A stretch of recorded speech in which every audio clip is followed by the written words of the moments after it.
नमस्कार दोस्तों, आप सभी का अपने YouTube channel simple way study पर स्वागत है।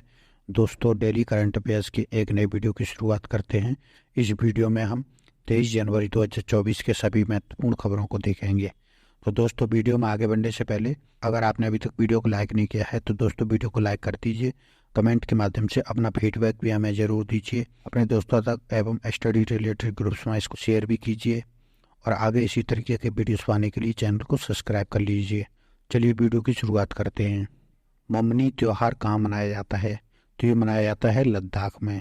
कारगिल के पर्यटन विभाग ने चिकतन में, ठीक है, जो लद्दाख में एक क्षेत्र है, वहाँ पर जाति खाद्य उत्सव ममनी का आयोजन किया गया है। ममनी उत्सव या जाति खाद्य उत्सव कारगिल लद्दाख के सबसे प्रतीक्षित त्योहारों में से एक है। इस दिन लोग पारंपरिक व्यंजन बनाते हैं। ठीक है, तो जैसा कि चित्र में आप देख सकते हैं कि लोकल लोग पारंपरिक व्यंजन बनाते हैं। लद्दाख के अन्य त्योहार की बात करें तो यहाँ पर हेमिस त्योहार, साका दावा त्योहार, लोसर त्योहार और सिंधु दर्शन त्योहार प्रमुख हैं। चंद्रमा पर सफलतापूर्वक सॉफ्ट लैंडिंग करने वाला जापान विश्व का कौन सा देश बन गया है? तो विश्व का ये 5वां देश बन गया है। तो जापान 20 जनवरी 2024 को देर रात चंद्रमा पर सॉफ्ट लैंडिंग सफलतापूर्वक करने वाला विश्व का 5वां देश बन गया है। जापान ने 6 सितंबर 2023 को अपने मित्सुबिशी रॉकेट से मून स्पाइनर को चांद के लिए रवाना किया था। स्पाइनर 25 दिसंबर 2023 को चांद की ऑर्बिट में पहुंचा था। तब से ये चांद की सतह की तरफ बढ़ रहा था। यह चंद्रमा के केंद्रीय भाग या जो इक्वेटर होता है, जो बीच का भाग होता है, उस पर लैंड किया है। जॉक्सा, जो जापान की स्पेस एजेंसी है, जाक्सा, इसे लॉन्च करने में कुल $102 मिलियन, लगभग 1000 करोड़ रुपए का खर्चा आया है। जबकि जो भारत का चांद मिशन था वो लगभग 600 करोड़ रुपए में, यानी इससे काफ़ी कम खर्च में पूरा हुआ था। ठीक है, इसके बावजूद इसका जो smart lander for investigation moon, जिसे स्लिम शॉर्ट में कहा जा रहा है, ठीक है, और ये लैंडर का नाम है स्लिम। ठीक है, तो स्लिम लैंडर का नाम है, जिसकी फुल फॉर्म है smart lander for investigation moon, जिसे शॉर्ट में स्लिम कहा जा रहा है, सही से कार्य नहीं कर पा रहा है क्योंकि इसकी जो सोलर बैटरी है वो सही से कार्य नहीं कर रही है। चंद्रमा पर पहुंचने वाले 5 देशों की बात करें तो रूस, संयुक्त राज्य अमेरिका, चीन और भारत इससे पहले 4 थे और अब जापान 5वां देश बन गया है। पराक्रम दिवस कब मनाया जाता है? तो ये मनाया जाता है 23 जनवरी को। प्रधानमंत्री 23 जनवरी को नई दिल्ली के लाल किले में 9 दिवसीय पराक्रम दिवस कार्यक्रम का उद्घाटन करेंगे। पराक्रम दिवस 2021 से नेताजी सुभाष चंद्र बोस को सम्मानित करने के लिए एक वार्षिक उत्सव है।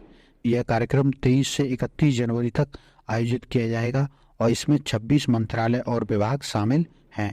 ठीक है, तो ये 23 जनवरी से लेकर के 31 जनवरी तक लाल किला नई दिल्ली में ये कार्यक्रम आयोजित किया जा रहा है पराक्रम दिवस का।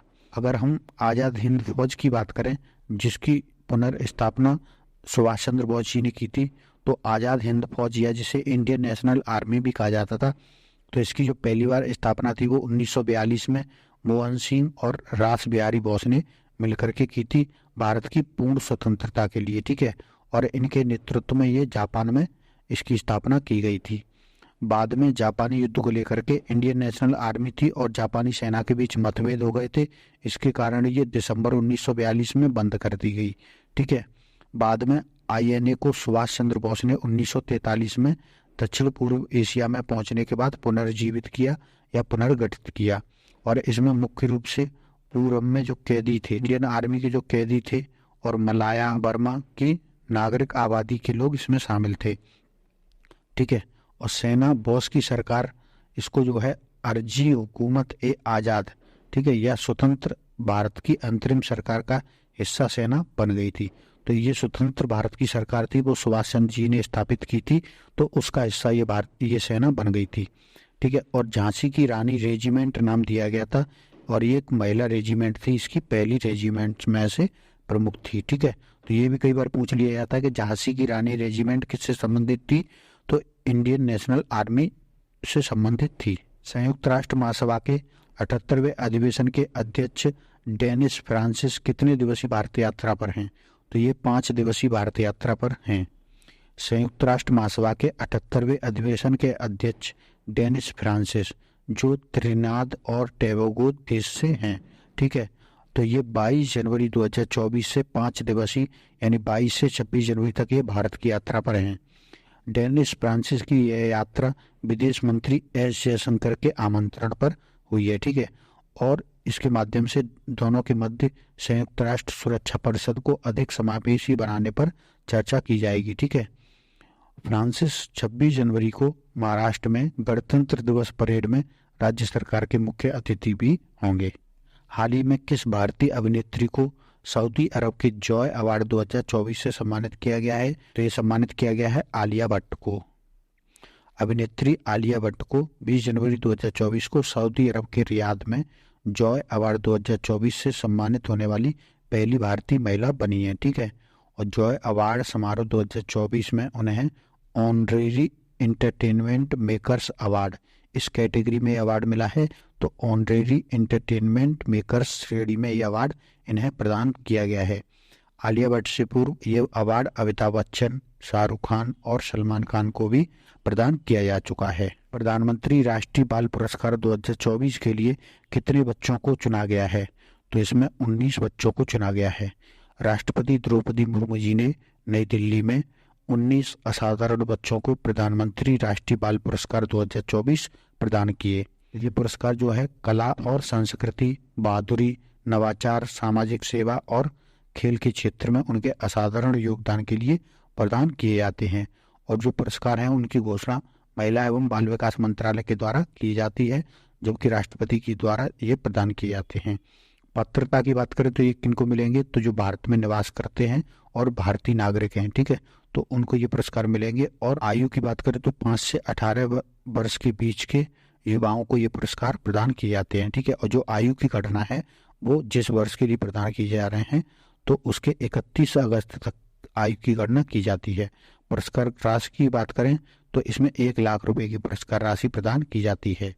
और विजेताओं में जो हमारे एग्जाम की दृष्टि से महत्वपूर्ण है तो उनको देख लेते हैं। ठीक है, तो आप जिस भी स्टेट की तैयारी कर रहे हैं तो उस स्टेट से संबंधित व्यक्ति महत्वपूर्ण होने वाले हैं। ठीक है, लेकिन जो वीरता का पुरस्कार है वो बहुत महत्वपूर्ण है। ठीक है, एकमात्र वीरता का पुरस्कार जो दिया गया है वो महाराष्ट्र के आदित्य विजय ब्रह्मणे को दिया गया है, इनको मरणोपरांत। ठीक है, तो ये आपके लिए बहुत ही महत्वपूर्ण है। और हम उत्तर प्रदेश की बात करें तो अनुष्का पाठक को दिया गया है। ठीक है, तो जो यूपी पीसीएस की तैयारी कर रहे हैं उनके लिए उत्तर प्रदेश के अनुष्का पाठक को दिया गया है कला एवं संस्कृति के क्षेत्र में। ठीक है, और एक और उत्तर प्रदेश के व्यक्ति हैं उनको दिया गया है, तो उत्तर प्रदेश के आदित्य यादव को दिया गया है खेल के क्षेत्र में। ठीक है, तो ये लिस्ट आपको दी गई है, इसका आप स्क्रीनशॉट लेकर के पढ़ सकते हैं। ठीक है, यहाँ पर आपको दिखाई दे रहे होंगे सबके, तो आपको जो भी स्टेट का नाम है उसको आप लिख लीजिए और याद रखिए। अगला प्रश्न है, त्रिपुरा, मणिपुर और मेघालय ने अपना स्थापना दिवस मनाया है। तो ये मनाया है 21 जनवरी को। 21 जनवरी को मेघालय, त्रिपुरा और मणिपुर ने अपना 52वां राज्य स्थापना दिवस मनाया है। 21 जनवरी 1972 को त्रिपुरा, मणिपुर और मेघालय राज्य उत्तर पूर्वी क्षेत्र पुनर्गठन अधिनियम 1971 के तहत इनको पूर्ण राज्य का दर्जा दिया गया था। 1949 में त्रिपुरा और मणिपुर को ये दोनों रियासतें थी। ठीक है, यहाँ पर राजाओं का शासन था, तो रियासत से इनका भारत में विलय किया गया था 1949 में। ठीक है, और मेघालय की बात करें तो ये 1947 में गारो और खासी क्षेत्र के शासकों ने भारतीय संघ में प्रवेश के लिए सहमति दी थी, और उसके बाद ये असम राज्य का हिस्सा बन गया था शुरुआत में। फिर बाद में ये 2 अप्रैल 1970 को असम राज्य के भीतर एक स्वायत्त राज्य के रूप में अस्तित्व में आ गया था, लेकिन अब इसे 1971 के अधिनियम के द्वारा और 21 जनवरी 1972 को अलग राज्य का दर्जा दिया गया। ठीक है, तो 21 जनवरी 1972 को 3 नए राज्य बने थे, त्रिपुरा, मणिपुर और मेघालय। ठीक है, तो इन सभी का ये 52वां स्थापना दिवस मनाया गया है। तो दोस्तों ये थे हमारे 23 जनवरी 2024 के सभी महत्वपूर्ण करंट अफेयर्स। इस वीडियो में फिलहाल इतना ही। अगर आपको ये वीडियो पसंद आया तो वीडियो को लाइक करिए, चैनल को सब्सक्राइब करिए एवं अपने दोस्तों तक शेयर करिए। धन्यवाद।